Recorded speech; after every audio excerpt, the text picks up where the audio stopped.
Investors are going to be watching for moves in the tech sector tomorrow and Wednesday when Fed Chair Jay Powell goes before Congress to testify on monetary policy. Joining us right now for more on all of this is Gene Munster, the managing partner at Deepwater Asset Management. Gene, what do you think if Jay Powell starts talking tougher about inflation, maybe tougher than he did last time around? Is that going to be a problem for the high-growth tech stocks? Becky, I think undoubtedly it will be, and I think that should be the positioning of tech investors going into Powell's testimony on Tuesday and Wednesday. The reason is I'm going to take what he said at the Washington think tank a few weeks ago as true when he said he does not get this economic data beforehand. Sometimes he gets a few hours heads up.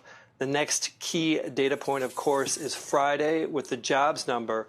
Therefore, for the next couple days, or at least with his testimony, I suspect Chairman Powell is going to retreat to his fallback position of a more hawkish tone.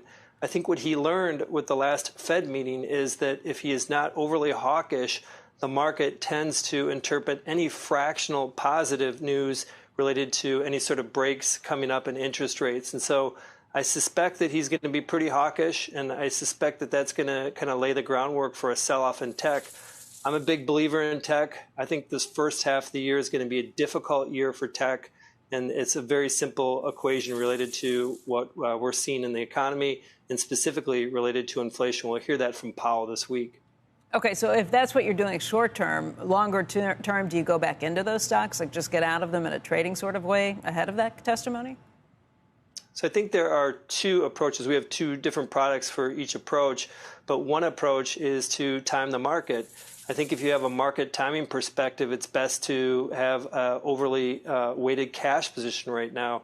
That fund, we're just over 50% in cash. It is.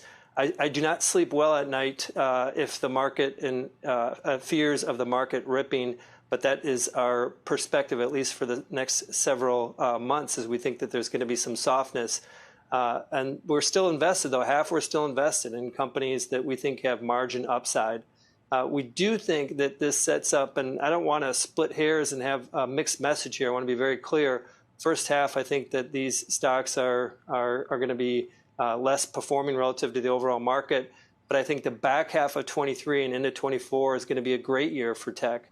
I think that the numbers have come down now. We've seen more modest growth rates so that you just have easier comps, which sets up for, I think, a good investing period for tech. So near term, more cautious.